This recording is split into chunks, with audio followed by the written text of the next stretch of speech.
E logo depois aí você conta essa sacada do CrossFit. Então, aí, por conta das minhas aulas de spinning, né? Aí virou uma febre aqui na cidade. Aí trabalhei, dei muita aula de spinning. O pessoal que me conhece muito, eu tô fazendo spinning. Por conta disso, eu fui dar aula para esse meu amigo aí, né? Que aí me ofereceu e falou, pô, por que tu não faz treinamento funcional? Não faz esse curso de treinamento? Uma curiosidade, né? Eu comecei a estudar tanto para começar a dar essas aulas aí que essa professora me ofereceu, que eu comecei na segunda-feira e já comecei dando aula com o que eu tinha pesquisado. E o curso tinha ficado pro final do mês, né? E eu comecei a estudar tanto que a gente não tinha. Aí eu conheci CrossFit, comecei a estudar as coisas. Tal que o curso que eu ia fazer acabou não rolando, né? Eu nunca fiz um curso de treinamento funcional, cara. Caraca. Mas estudei muito sobre CrossFit, sobre treinamento funcional. Porque como eu não tinha tido curso, eu precisava ter o máximo de informação para não fazer besteira. Então, ao invés de eu me limitar a um final de semana, ir lá e estudar um final de semana e achar que você sabe tudo, eu fiquei estudando mais de 10 anos da minha vida, constantemente, para a gente ter o máximo de informação. E eu pude comparar muitas informações diferentes, sabe? E eu consegui chegar numa questão de falar assim, olha, é isso daqui. Porque junto com essa informação e essa informação, me faz acreditar nisso daqui. E aí depois... Hoje em dia, antigamente, os cursos que hoje em dia são do CrossFit, os cursos fechados, eles tinham muito, a gente chama de fonte aberta, né? Eles tinham muitas coisas de fonte aberta, que depois de um tempo eles juntaram e fizeram alguns cursos, né? E eu só estudei junto dessas fontes abertas, então eu pegava um monte de coisa, muita informação. E eu conseguia entender por que a gente transferia, como é que a gente fazia para transferir. Então, assim, melhor de ter feito um curso foi não ter feito o curso, porque fez com que eu buscasse cada vez mais informação, porque eu não sabia o que eu estava fazendo. Então eu precisava saber de tudo. Então, assim, eu não me limitei a um final de semana. Eu falei, eu preciso de mais coisa. E quando eu comecei a pesquisar, eu vi que tinha muita coisa. Eu falei, não é impossível você conseguir isso num curso. E aí eu fui ver que os cursos eles só repetiam o básico. E aí eu percebi que o que eu tinha de informação era muito mais do que aquilo ali. Então, nenhum curso ia me dar o que eu entendi estudando, sabe, sozinho, por conta própria. E quando veio o start de montar, porque assim, até então não se existia box de CrossFit na cidade? Não em Santos não tinha isso. Não Aí chegou a conhecer em outra cidade? Não, cara. Não tinha no Brasil. Não tinha em São Paulo 1 ou 2 boxes, eu nem cheguei aí. A gente começou a fazer um negócio meio que instintivamente, né?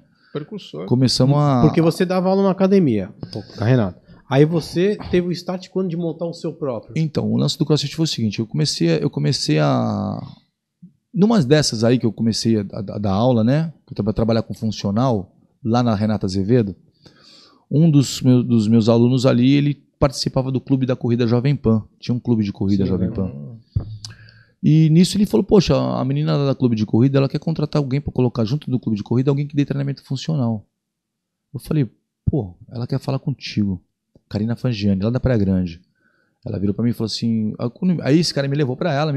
Ela tinha um clube aqui em Santos, foi no Canal 3, e outro clube na Praia Grande. E como ela era da Praia Grande, ela só ficava por lá. Ela me ofereceu o clube daqui, pra eu cuidar do clube daqui, e me dava participação no clube daqui. Ela falou assim, olha, o que pintar aqui 6/6 é teu.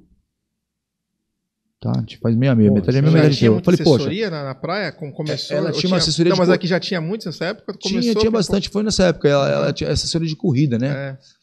E aí, como eu já tinha o background do triatlo, do treinamento funcional, ela falou assim, pô, tudo a ver. O lance, pô, eu sabia sobre corrida, eu sabia de funcional, então ela falou assim, olha, vou deixar contigo aí. E nisso, como o clube da corrida ele era como é que se diz? Apadrinhado pela Jovem Pan, a Ruth Guzmão da Jovem Pan, ela dava pra gente alguns espaços na rádio para fazer a publicidade do clube de corrida. Agradecer a Ruth também, porque me ajudou bastante. Esteve aqui já, a Ruth. Show de bola. Da Rádio 95. Né? Show de bola. E aí eu e a Karina íamos fazer as propagandas, as chamadas. E eu e ela falávamos, né, na rádio. Nisso, numa dessas aí, eu com essas propagandas rolando, um amigo meu me ligou, o Daniel Cortez. Pô, vamos treinar, cara, tô precisando treinar. Porque ele tinha ouvido na rádio a gente falar. E aí eu comecei a dar treino para ele, dentro do apartamento que ele tinha aqui no Canal 2. Primeiros dias a gente sozinho, daqui a pouco começou com um amigo, outro. Quando a gente foi ver, tinha uns 5, 6 caras treinando junto dentro do apartamento dele, fazendo moto. Tudo do surf, né? Tudo do surf, mó terror lá dentro. E era perto do final do ano, a família dele chegou e ele falou pra mim, olha, minha família vai passar o final do ano aqui, a gente não tem como treinar aqui, cara. A gente vai ter que treinar em outro lugar. Eu tentei levar pra praia, não consegui. E nisso o Helder Alves, que tinha academia na época, o Bambam, ele falou pra mim, olha, eu tenho aqui um espaço aqui pra você dar aula de spinning. Eu fui lá ver a academia dele. Pô, tinha uma salinha de spinning, era academia de luta, de jiu-jitsu, muay thai. Na frente tinha um tatame gigante, assim, de EVA. E lá no fundo eram umas bikes de spinning. Mas, pô, tá mó estilo de luta, né, cara? Academia de luta. Kimono, luva, esses aparadores. Então, assim, eu olhei a sala de bike dele. Era um local, assim, que viria uma madame, treinar um spinning. Eu falei, brother, é o seguinte, pra mim não é legal aí dar aula aí. Mas, pô, se tu me der um espaço do teu tatame aqui, pô, dá pra gente começar um lance aqui com uma galera, já tem um pessoal já treinando, não dá pra você me dar um espaço? Ele me ofereceu espaço. E aí, cara, eu lembro que eu comecei um mês lá com 5 alunos e fechei o mês com 25 alunos. E aí a coisa começou, e a gente tá começando a namorar com o CrossFit, né? O nosso formato já era um formato mais parecido com o CrossFit. Não era exatamente isso, mas já não saía daquele padrão de treinamento funcional, né? Que todo mundo que já conhecia. E a coisa foi virando de um jeito que chegou uma hora que ficou muito pequeno lá. Nossa, e eu pedi mais horários para ele e infelizmente ele não pôde me dar, não rolou. E aí eu fui falar com outro cara que, na época, o Facebook ele deixava você marcar as pessoas e pulava lá na página dela lá, e os amigos dela viam também. Eu comecei a marcar algumas pessoas. E eu, nessa andança de aprender, eu frequentei algumas academias, e nisso, uma delas eu conheci uma academia ali que tinha um lance de ginástica que era muito bom. Cara, ó, todo mundo falava, pô, esse cara aqui é o cara sinistro da ginástica. Pô, eu quero aprender, né? Marcelinho da 408. Nisso eu comecei a marcar ele também nos meus posts. E um dia, quando eu pedi pro Helder me dar isso daí, esse espaço ele não me deu, tinha uma das alunas que treinavam comigo lá com ele, que era a Rose, que me falou assim, pô, por que você não fala com o Marcelinho? O Marcelinho tem um espaço lá na academia dele, lá que eu acho que você vai conseguir dar aula lá. E fui lá falar com ele. E ele falou, não. Eu falei, esse horário? Ele disse, não, esse horário está livre. Se você quiser vir dar aula, você pode dar aula aí. E aí fui para lá. O negócio começou a ficar tão grande, a pessoa começou a falar, meu irmão, vamos abrir o teu ginásio, que já não cabe mais gente, vamos abrir o teu ginásio. E aí eu peguei coragem e fui abrir um ginásio. Tá? Foi aí que o negócio... Deu aquele boom, né? Que eu não acreditava, né? E eu comecei isso tudo com o Daniel, eu tinha um pezinho de mão na mochila, um parzinho de borracha, e aí quando eu fui ver, assim, coisa de 2 anos eu tava com um ginásio gigante, enorme. Eu falei, meu Deus do céu. Já era ali. Você começou lá na.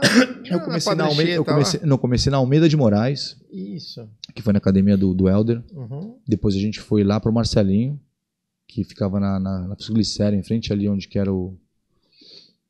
A Leroy Merlin hoje. Leroy Merlin ali, né? Brise hoje. Leroy Merlin hoje em dia. E aí depois eu fiquei com ela lá e abri um outro ginásio na Ponta da Praia. Eu fiquei com os 2 locais. Ah, tá. E aí desse segundo local acabou que quem dava lá pra mim lá, eles escolheram outros destinos na vida. Acabei fechando aquele local ali e fiquei só onde que eu tô hoje em dia. Na Glicério aqui, né? Eu tô na Afonso Pena, né? É a continuação da Glicério. Onde que é? Quase chegando... É no canal 6, cara. No final da Afonso Pena, no canal 6. Perto da Marinha ali, não? Ah, tá. Não, antes um pouquinho. Antes do canal 6. Ah, legal. Estamos lá até hoje. Faz quase 10 anos que a gente tá lá. Ah, achei que você tava aqui na E hoje tem uma média de quantos alunos lá? Tu tem esse controle? Quantos alunos? Cara, a média lá é uns 120 alunos por aí. Caralho, são algumas pessoas.